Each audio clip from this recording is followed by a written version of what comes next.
Over a month ago, I posted a video titled How Many Button Presses Are Needed to Beat Mario Odyssey, and the video did surprisingly well. In that video, I came to the conclusion that you needed to press a total of 548 buttons to complete the game. Oh, how naive I was. Since then, countless people have told me many times about a multitude of ways to bring that total down. So, through this newfound knowledge, we're going to find the actual amount of button presses you need to complete Super Mario Odyssey. If you haven't already, I would recommend watching part 1, but just in case you don't want to see it, I'll briefly go over the very complicated rules. I can't press any of these buttons. Yeah, that's pretty much it. In today's video, we will go from kingdom to whittle down the number of buttons required in each one to find the new and possibly definitive amount of buttons needed to finish the game.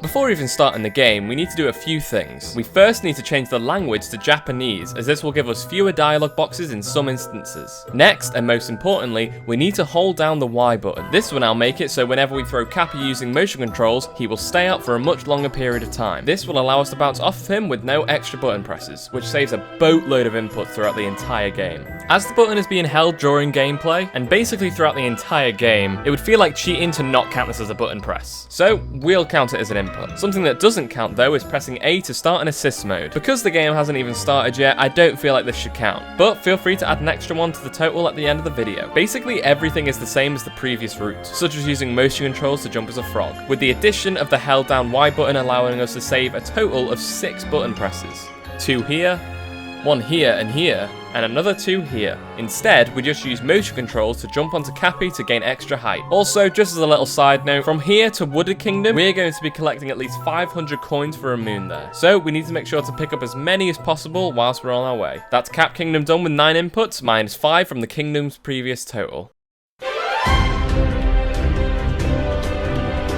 In Cascade, we ended up saving another 3 button presses. This is because instead of jumping, we can just bounce off to Cappy to get this moon, get up these ledges, and then get the multi-moon. We also save a bunch of inputs by jumping in the 2D section using motion controls, which will be used a couple times throughout the game. Other than that, this kingdom is exactly the same, with the majority of the inputs coming from dialogue and cutscene skips. So yeah, that's Cascade Kingdom done in 15 inputs, minus 3 from the kingdom's previous total.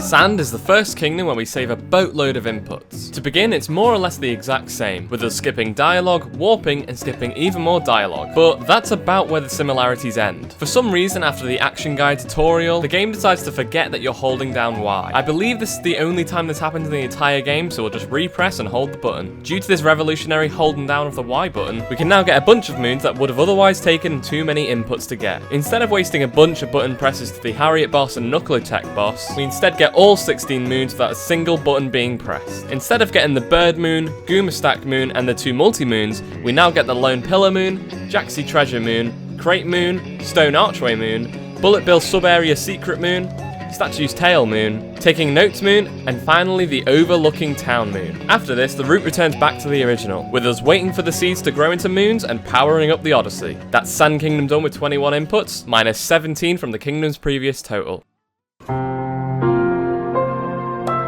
In Lake Kingdom, we do the usual dialogue skipping, but on the last text bubble, we press and hold down B. This is to counteract us holding the Y button, as when we eventually capture a Cheep Cheep, the B button will stop it from going straight down, and instead we'll be stuck at the same exact height. Anyways, we now get the Taking Notes Moon before doing an extremely tricky jump to get up to the courtyard. After this, we get the usual Hidden Passage Moon, and then the Cheep Cheep Crossing Moon before capturing a Cheep Cheep. As previously mentioned, we are now holding both Y and B, meaning the Cheep Cheep can't go up or down, unless... if we bash the Cheep Cheep against specific walls, we can either make it go up or down. This is extremely tedious and takes a lot of time, but we can now get the Spiky Waterway Treasure Moon, Doryback Rider Moon, Broken Pillar Moon, and the Moon Shards Moon. Before we leave, we need one last moon, so we bash against this wall and get to the surface. Kill the Cheep Cheep, let go of the B button, and then make our way to the 2D section and get the other Taking Notes Moon. Power up the Odyssey, and then we're off. That's Lake Kingdom done with 12 inputs, minus 14 from the kingdom's previous total.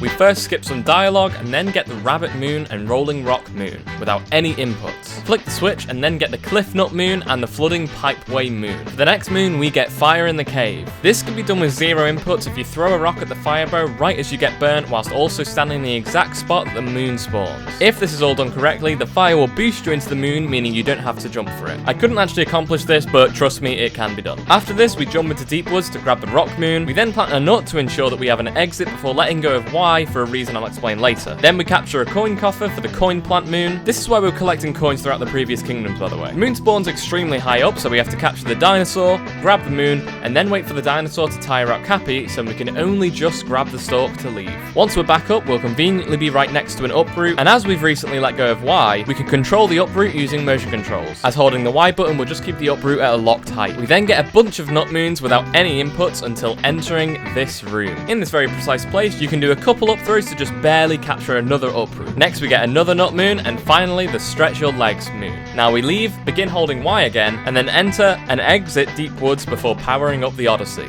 That's Wooded Kingdom done in 12 inputs, minus 14 from the kingdom's previous total.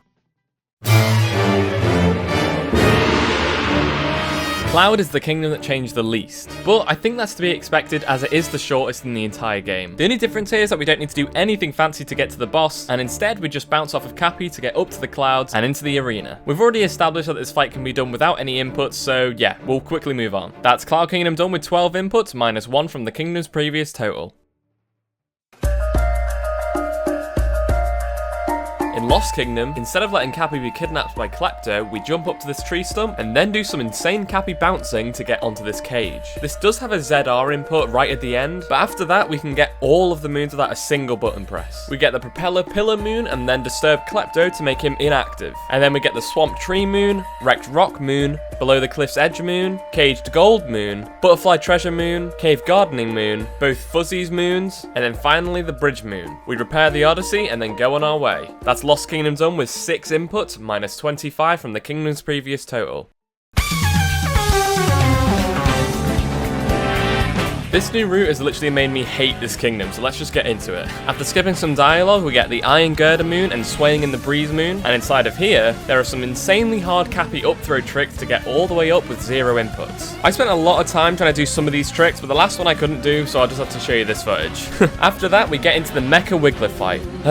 So the Minputs community over on the SMO Low Percent Discord have said this boss fight can be done in 17 inputs. But for this to happen, you would need insane luck. And no one has even been able to do it in real time. In my research, I was able to deduct that you need 12 Y presses to actually damage the Mecha Wiggler after destroying its shields, meaning that 5 other Y presses would have to be used in both the first phase and the second phase. I'm assuming it takes 2 for the first and 3 for the second, and I'm also assuming that the reason the inputs are so low and luck dependent is because the Wiggler's body can get really close together, meaning that just one cannon shot could destroy a lot of shields. Anyways, the community seems pretty confident in 17 inputs, so we'll just go with that. After that, Metro is now bright and sunny, and we proceed to plant all 3 seeds, with this one being particularly hard to do, requiring us to jump on the taxi and throw it before jumping back up and barely ledge grabbing, and then get another 12 moons with relative ease due to the holding Y exploit. I will mention that the Bullet Bill sub area was particularly hard, as it required some really well-timed Cappy up throws to climb the poles, but after a bit of practice and luck, we were able to grab both of the moons. After that, we just grabbed the grown seed moons before powering up the Odyssey. That's Metro Kingdom done with 32 inputs, minus 48 from the kingdom's previous total.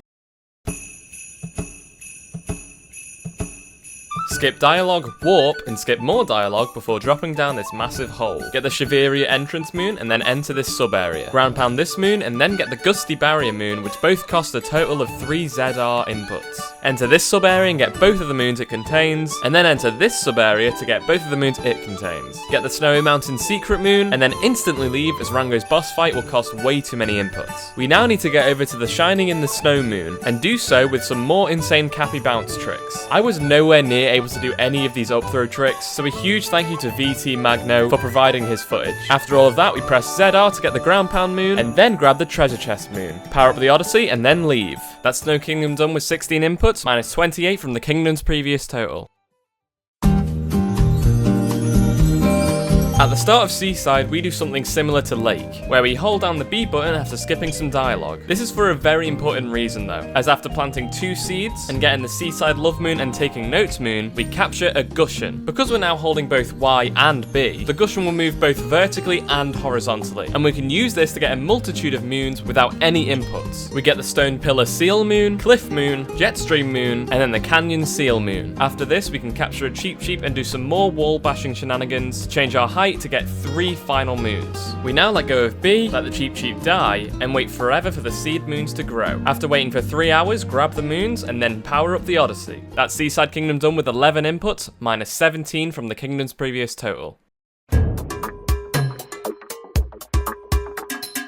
Luncheon was once again the biggest headache to route. We skip all the dialogue and then get the Lava Love Moon, Salt Pile Moon, and then the Pillars Shadow Moon before fighting Speward. He has 2 dialogue boxes before the fight starts, meaning we have to press B twice. After this, we go all across the map to grab a bunch of moons. Some notable ones were the Taking Notes Moon, which required us to intentionally kill the Podaboo to take advantage of the assist mode bubble. Also the 3rd Golden Turnip Moon, which needed us to throw the turnip across this dangerous area before adding it to the stew. And finally, the Jutting Crag Moon, which had us do an insane jump up to the wall. We sadly do have to press B once to get the Lantern Moon, but after that, we then get both of the moons in 3 different sub-areas. The Cheese Rocks area, Fork Flickin' area, and finally the Magma Swamp area. Now that we have all 18 moons, we power up the Odyssey and move on. That's Luncheon Kingdom done with 14 inputs, minus 35 from the kingdom's previous total.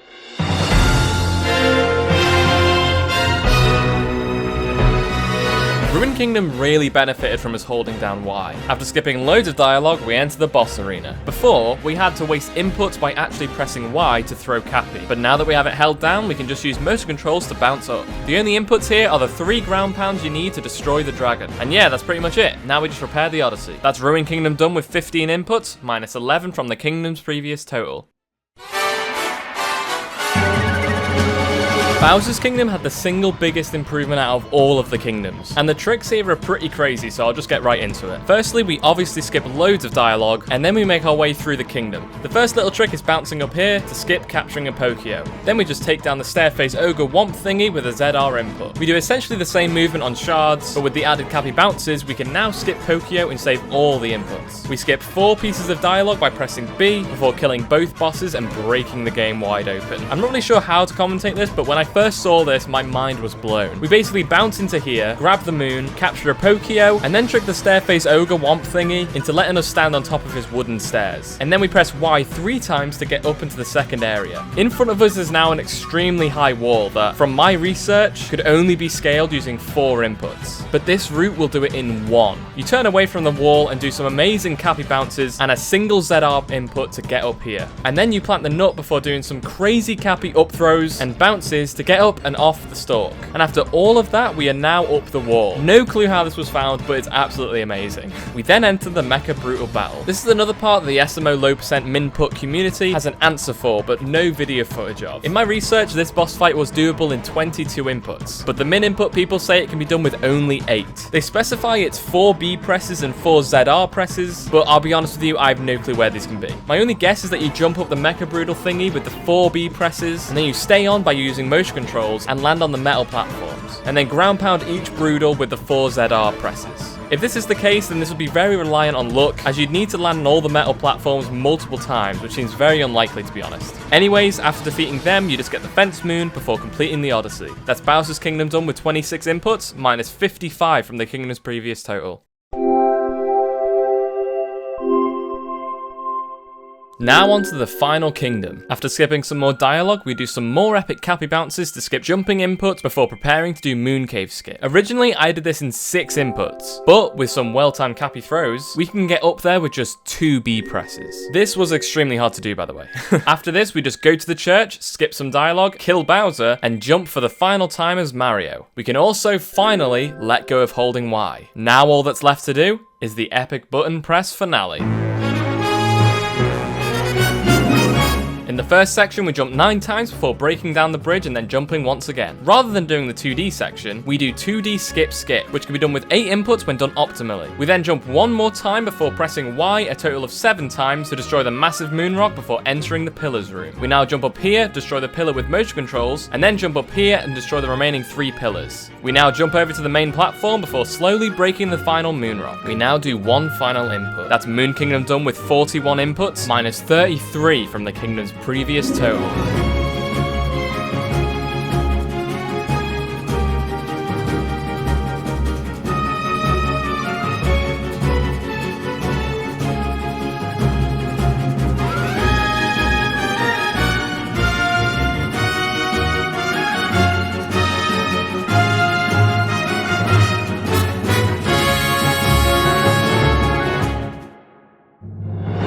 We just completed Super Mario Odyssey with 244 button presses, which is minus 304 inputs from my previous route. The kingdom with the most amount of button presses was Moon Kingdom with 42, and the kingdom with the lowest amount of button presses was surprisingly Lost Kingdom with 6. On average, each kingdom took around 17 inputs to complete, and the button we pressed the most was A/B, with them taking up 79.5% of the total inputs. I want to give a massive shout out to the people over on the SMO Low Percent Discord. They've really helped out with this video, and without them, I wouldn't have been able to get the numbers so low. If you enjoyed this video, then please leave a like, subscribe, and make sure to come back for some live streams and more videos like this.